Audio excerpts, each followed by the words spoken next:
Today I'm going to talk about community. Community is really, really important this time of year because of the holidays, and there is a way in which we as a culture connect with our community at holiday times. It's a time for exchange of gifts, a time to go visit members of the family, which we might not normally do. The interesting thing is that whether or not you have anything to do with your community, it's still having an impact on you.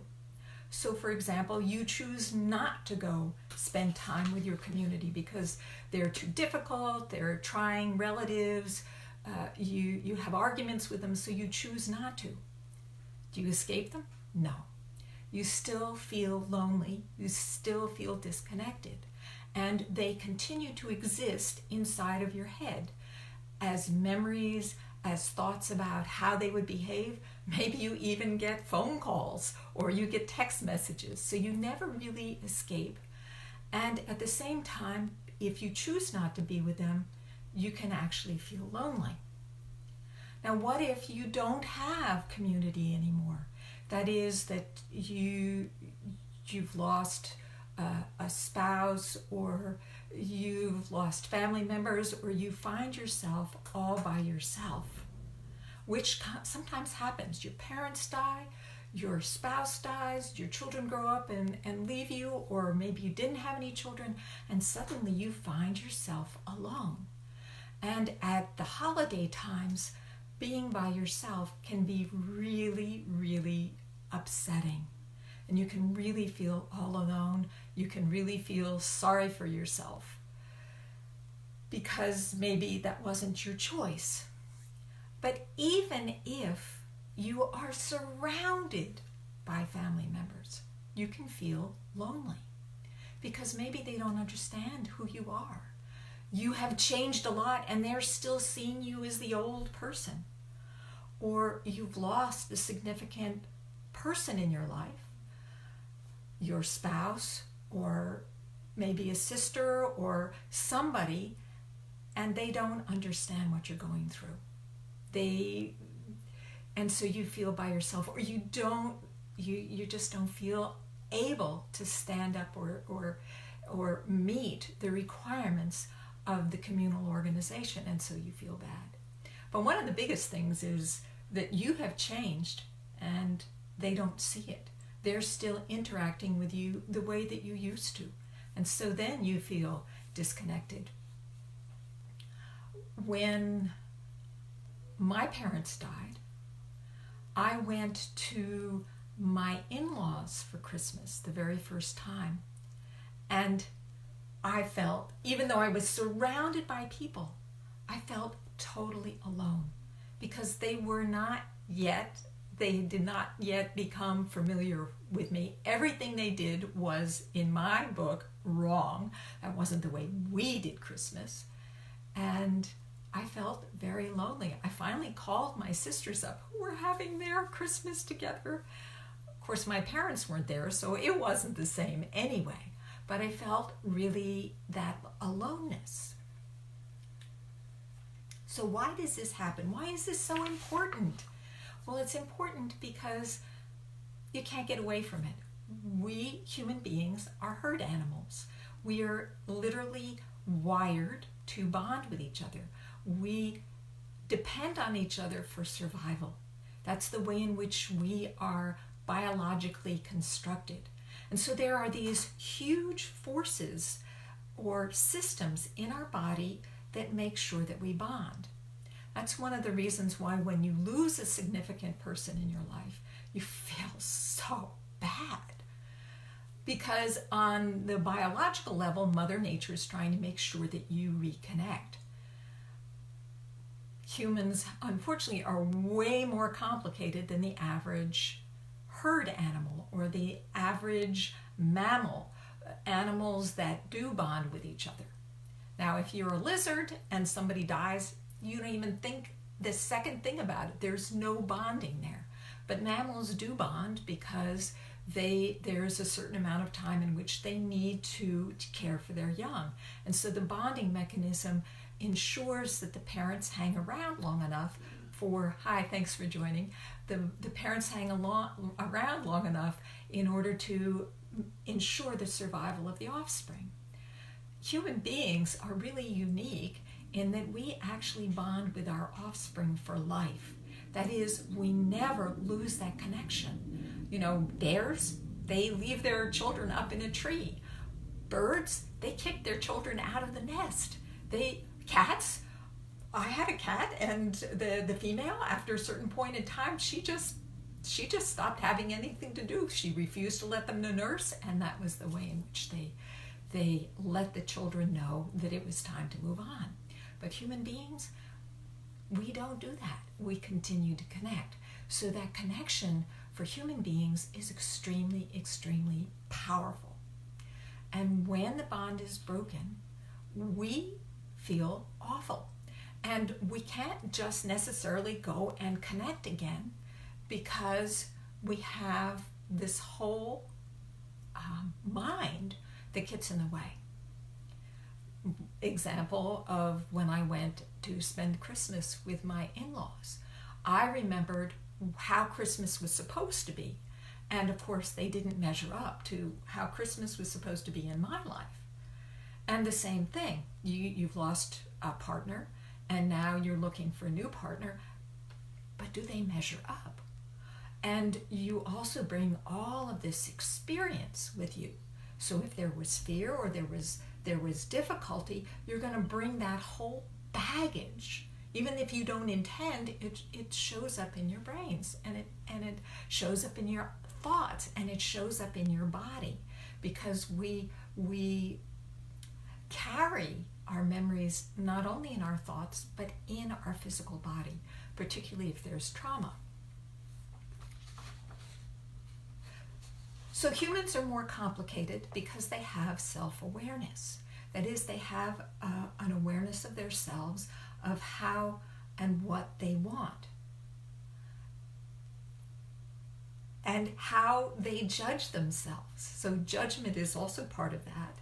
They have imagination, so they think about how things used to be, or how they should be, or how you want them to be. And we have language. Now, language is really important because that's one of the ways in which we maintain our connection with past experiences. We actually have stories which we can report to people.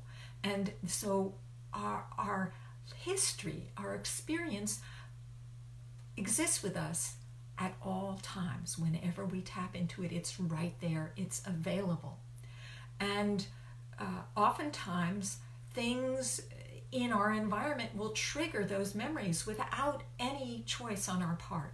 For example, smells, or visuals, or sound. Very, very powerful sensory stimulation that causes you to remember how things were before.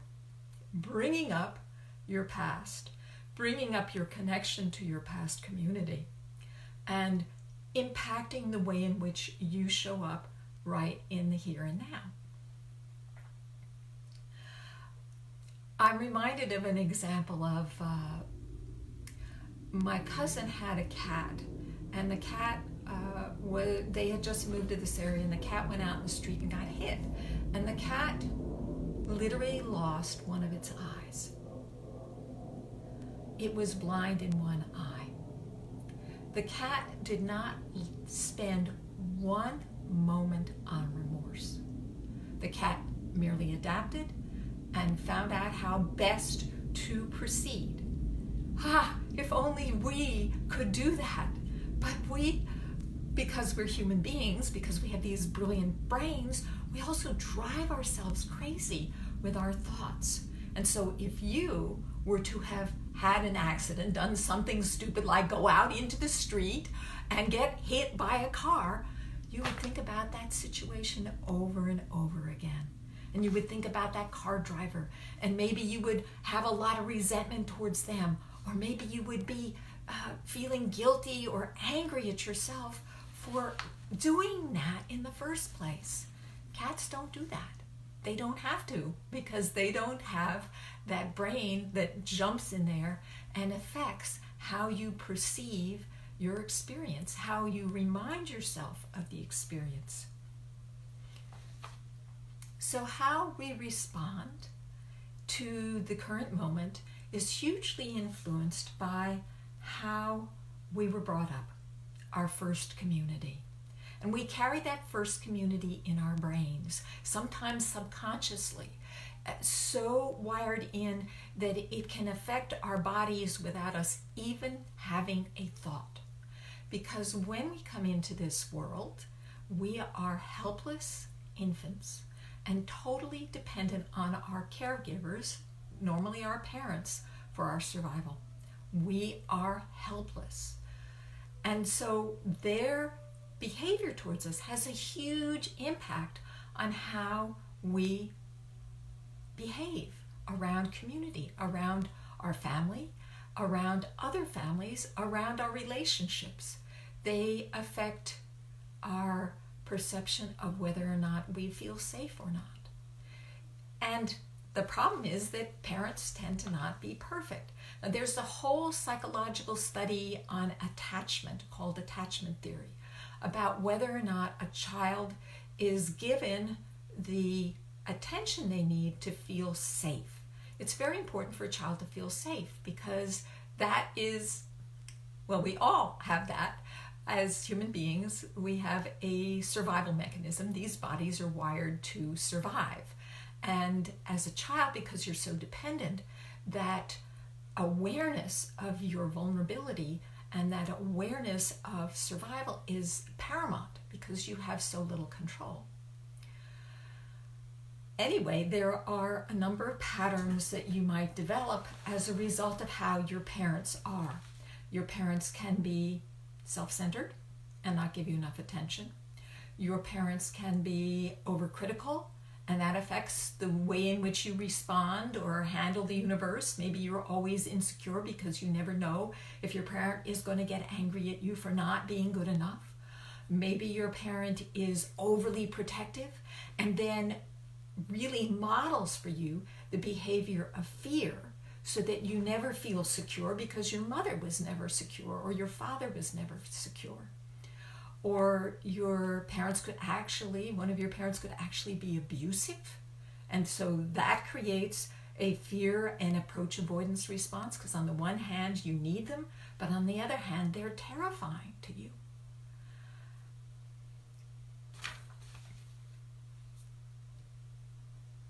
So the attachment theory talks about a safe attachment theory, safe attachment in which you feel safe around your parent, and you take this into your adult life, that you feel comfortable as long as you feel safe.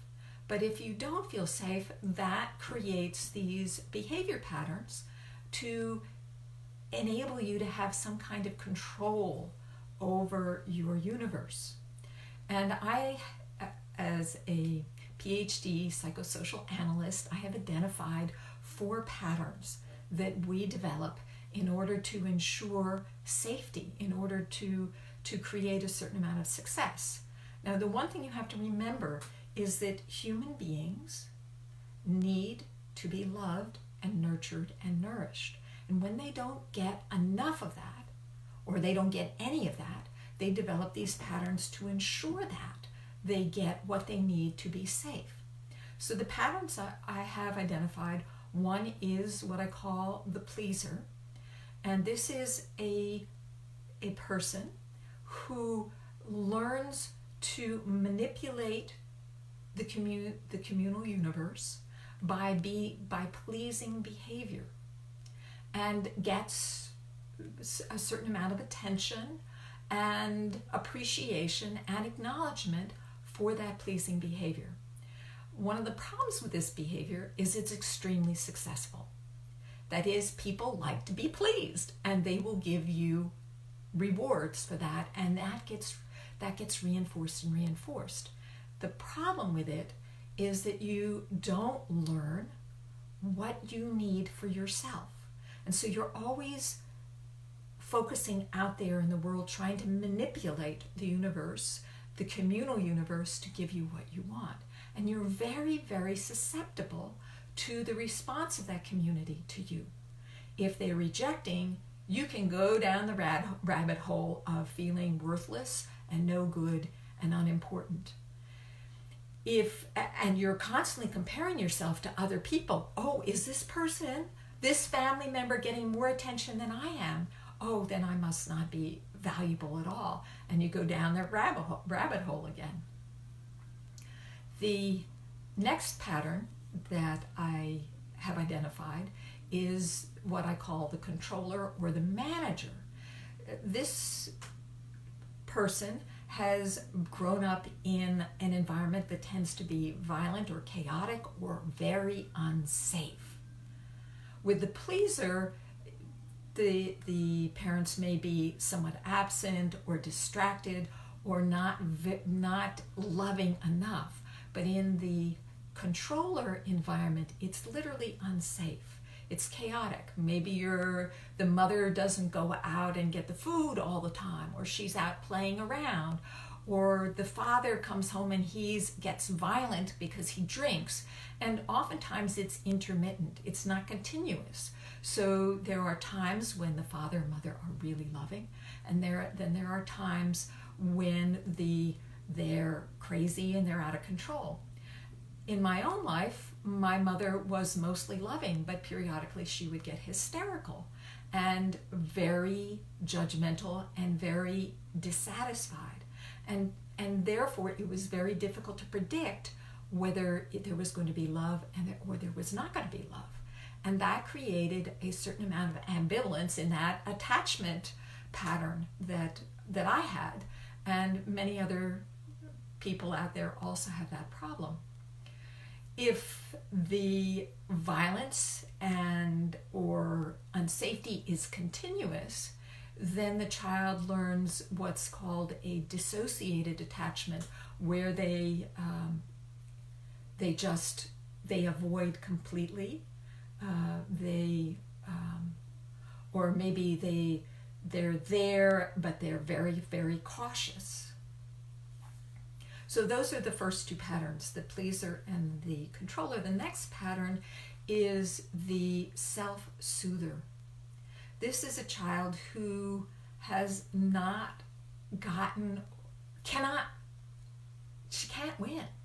And she responds by learning to soothe herself. She does not get the response from her communal environment to make herself feel valued or important. So she finds ways, maybe eating or drugs or some kind of distraction, to reassure herself. You will maybe notice that some of these patterns are in all of us, and it depends on what's triggered. It's not like you're one person once and for all. The final pattern is the rebel. Now, in some ways, the rebel comes from a similar environment to the self-soother, in that she also comes from an environment where she can't win, that she has not developed any kind of mechanism, pleasing or controlling, that brings success. It brings no success, and so she rebels. She reacts against everybody. Her attitude is, oh, well, if you're not going to accept me, I'm going to reject you. I'm going to reject what you stand for. Hi, thank you for joining. I'm going to reject who you are. I'm going to be as obnoxious as I can so that at least I have control over how you respond to me, rather than me being a victim of whatever you have in mind. Oftentimes these rebels become people involved in social movements, and they actually provide a vital service to the evolution of the larger community. But it's a hard life to live. And when they get attached to other people who are in that community, that social community of rebelliousness. But they oftentimes don't work together because they sort of beat each other up. Back a moment to the controller. So how does the controller control her environment? Well, sometimes she actually has to step up and take care of her survival herself. I had a client whose mother was a party girl, and she would go out every night and go to the bars, and her daughter, her 11-year-old daughter, would literally have to go to the bars and pull her mother out and bring her home. And so this daughter, my client, developed some very, very powerful skills of survival. It made it difficult, though, for her to form healthy relationships with people because she got in the habit of never trusting that the other person would be responsible or take care of her. And so she'd be always manipulating. The pleaser manipulates, well, so does the controller, manipulating to get what she needs by making demands, by exerting her authority, by withdrawing her love, by getting angry. Those are all methods. Hi, thank you for joining. Those are all methods for controlling other people in your life, your spouse, or in your family of origin, your family. So I want to go back again to the parents. I am not trying to bash parents. It's very hard for parents to get it right because the first few years are really, really critical to how a child develops, and because parents are reflecting the experience they had as children. And our culture has a lot of problems with it in terms of supporting children. We have in the Western culture, we're very much about rugged individualism, self-responsibility. And so our families are what they call nuclear families of, maybe two parents. And if both parents have to work, that has an impact on the children. Maybe the child has to be taken care of by a nanny or put in childcare. And that, in those first few years of life, that's hugely important. Children who are, they form a bond with maybe the caregiver who isn't the parent, and then eventually that caregiver leaves, and so they have abandonment issues. So where does this all come into during the holiday season and in dealing with your family? Well, all those memories come up. All those self-comparisons. How were you vis-a-vis your siblings? How did you interact with them? How are you doing compared to them? Are you as successful as they are? And what does it mean to be successful? Does making a lot of money, is that valued? Was that valued in your family of origin? Or was that seen as being materialistic and not spiritual? So it has a huge influence. Now, in addition, when you go back to your family of origin, no matter what you've done to change and grow yourself, you go back and they're still seeing you the way you were before. I remember reading about this spiritual teacher who would go back home and visit his mother. And he said, it's just no matter how much spirituality he developed, he went right back to being a little boy around his mother because those patterns are so deeply entrenched. Why am I telling you all this? So that when you go and visit your family, you're going to go with your eyes open, with awareness. Now, you're not necessarily going to get it right. And in fact, if you want help with how to improve your behavior in your community, let's have a conversation. I have a link over in the comments section, or you can private message me and ask to have a 15-minute conversation. I can tell you how I work and what my charges are and how I can help you. When you go and see your family, pay attention to what's going on. There's so much information for you. And how are you taking care of yourself? Now, if you're a pleaser, you're going to be focusing on everybody else, which will maybe make you feel like, they appreciate you. But sometimes you're going to feel like they take advantage of you. And of course they do, because you just give it all away. And when you don't get the attention or the love that you were expecting in exchange, you can get really angry. Now, if you're a controller, then you're going around and you're trying to make sure that everything happens the right way. And a lot of people don't like to be controlled, so you can create friction in the family. And if you're feeling like you're not important, you may go off by yourself and feel lonely. And sometimes this works, and certain members, like the pleasers, will come and check out and see how you're doing. And you will get a little bit of attention, but it will never be enough.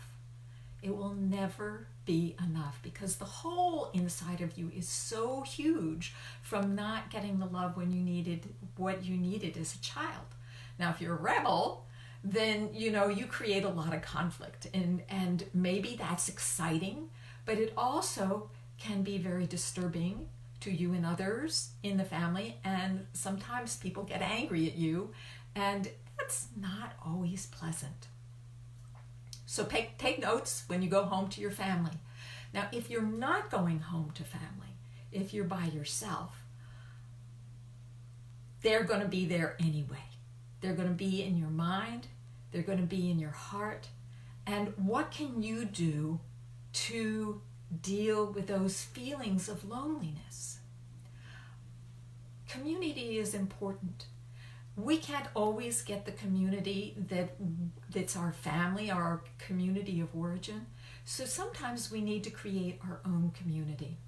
We need to reach out to other people so that we are not alone. It's really important to give your body that hit of social connection. We are wired to bond. We need that. That can be challenging if you have some of those attachment patterns of ambivalence or avoidance or dissociation, where it's actually scary to involve yourself with other people. So again, if this is your issue, reach out to me. Let's have a conversation. Let's see how we can work together and help you to change your patterns.